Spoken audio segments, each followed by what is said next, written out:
My name is Jay Roden with the McAllen Group. We're a private sector company as an NSP asset manager in one of the local jurisdictions for NSP1. I want to first of all thank you for your time and for coming here today, but wanted to ask you a question specifically about First Look. My understanding, what we've been told, is that private sector asset managers, even if they are directly contracted with an NSP grantee, cannot access First Look. And that creates a real challenge for us, both in continuing the implementation of NSP1 and in competing to be private sector partners for NSP3 in some of the jurisdictions because of our lack of access to First Look. And I commend HUD for giving the flexibility in NSP1 to have solutions that work best for individual communities and bringing in the private sector, which a lot of that had not been done in the past. But now we have what I understand is just a HUD rule, not a legislative issue, but a HUD rule that restricts us as partners that are, again, under contract to these counties and an integral part of the NSP effort from utilizing this tool, which I think could be a tremendous asset, both for NSP1 and NSP3. Well, there may be two different things here, and I had not actually heard this issue before, so I'm glad you raised it. I know that we have some restrictions, for example, in NSP2 on for-profits participating directly. I don't know whether what you're talking about is something that is a decision by the Stabilization Trust or whether it's something coming out of our legislative restrictions. We actually proposed originally to be able in NSP2 to have for-profits as partners in the teams, not the lead applicant, but to be partners in it, and Congress went a different way, and they said it had to be, could only be a nonprofit, not a for-profit. So if that's the restriction, unfortunately, it's not something we're going to be able to change without legislation. But I'll follow up with Ed and follow up with the trust and see if there is something that they can change on their side that might allow you to be eligible, if that's something they choose to do. Okay, so I can follow up with Ed and get an answer. Great, thank you, sir. Thanks. Yep. Thank you so much, Secretary Donovan. Everything that you said, you are right on the money. And my name is Latika Archuleta. I'm a real estate broker here with my local trade group, the Empire Board of Realtors. One thing, well, two things that you touched on. With the loan modifications, we're seeing that a lot of our homeowners are being foreclosed on in the midst of a modification. Another issue that's really rampant, I feel, as a real estate broker, I'm experiencing a lot of people being foreclosed on in the midst of a short sale. I'm thinking that if people were allowed to do more short sales, it would save their credit. Oftentimes when the home goes into foreclosure, it's vacant. I've seen copper pulled out the walls, air conditioning units come up missing immediately, as well as water heaters and everything else. That's where a lot of your NSP funds are going. That's why a lot of the homes will not qualify for FHA financing. And it just seems as though before the foreclosure process, someone would stop and say, hey, is this person in the midst of a modification? Two, are they in the midst of a short sale? Let's resolve those issues before we allow the foreclosure in the first place. Let's see where we're at. Then number two, I've noticed that in the short sale, I can even say in my own community, the homes were $400,000, $300,000, and there was a home that was a short sale, offered at a short sale, initially at $240,000. About 10 months went by, dropped down to $210,000. My clients put an offer on it. The bank foreclosed on it for no reason. Then their REO broker offered it at $170,000. My client didn't even get the house. And it didn't make any sense to us at all. Doesn't make any sense to anybody. And I've had listings myself, and the bank will say, no, your price is too low. Well, I do REO listings, short sale listings, broker price opinions, and I know values. So the next thing I know, I'll have a listing. The bank will say, no, your value's too low. They'll foreclose on that home. The next thing I'll see it remarketed for $30,000 less.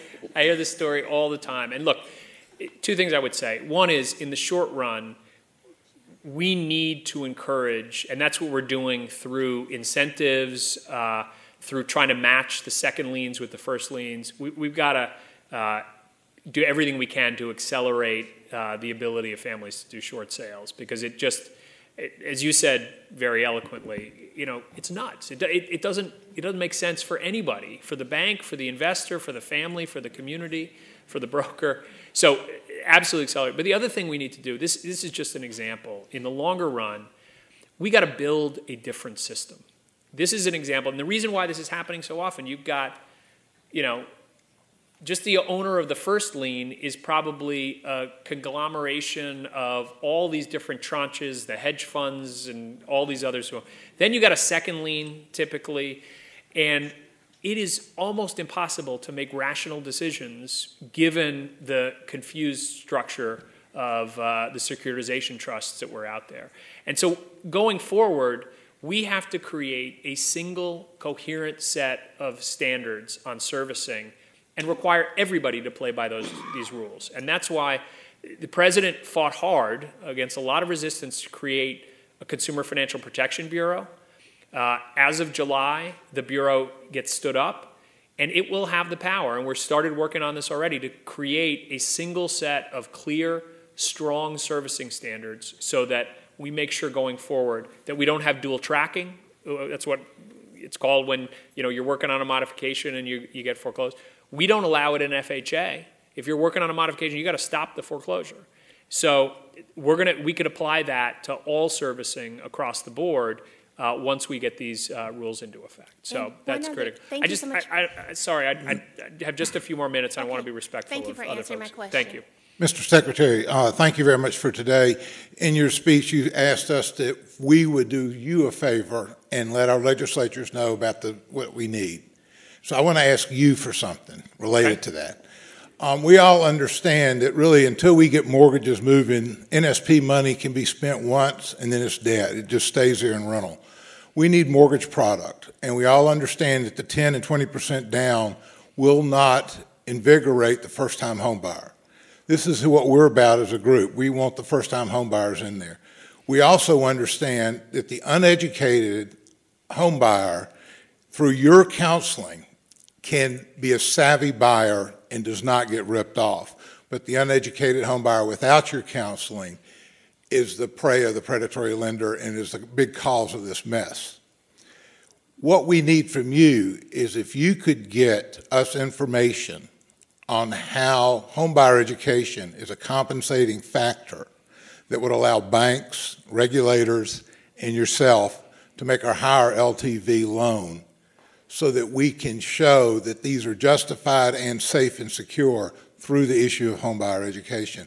If we could get this document up on the Hill, this would make a major difference for those of us that are lobbying for this cause. Thank you. If you could follow up with that would be great. One last question. Thank you. Good morning, Mr. Secretary. Thank you so much for being here. My name is Tayani Suma, and I'm Director of Housing Development with ANDP. We're one of the Piece by Piece members.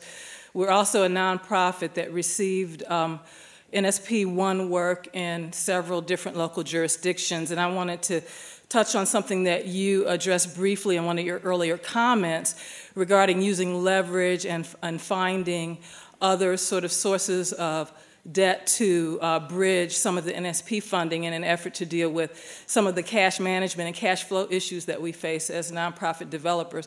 We have found in some of our jurisdictions that we're able to get reimbursement for interest and financing costs, but in others we can't, and it's a very significant challenge that affects our ability to use our leverage and to use our bridge funding that we spend a lot of time in advance of NSP applying for and being awarded. And so we were wondering if there was a way that HUD could provide any guidance to local jurisdictions that would assist us as nonprofits in getting those expenses reimbursed. So just to be clear, you're saying in some cases we're allowing that as a reimbursement and others we're not? Correct. Okay, so I'm glad you mentioned that. I will take this back and figure out how we get clear guidance out. One of the things I will say, and I want to really recognize Mercedes Marquez and the whole team in our community planning and development.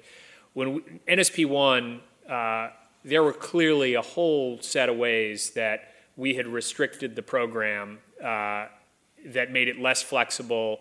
You had to wait a long time to bid on a property. You couldn't go before it actually been foreclosed. A whole range of things.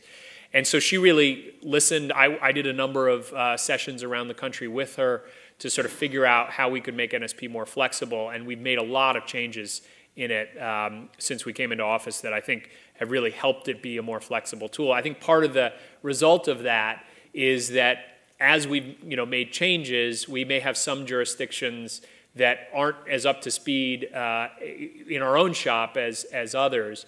And it's really important that we get clear, consistent guidance out. So I'm glad you raised that point, and I will make sure, both with Ed here locally and then at headquarters, that we work on that, try and get it resolved and get clear guidance out. Thank you. So thank you. Thank you all. Keep up the great work, piece by piece.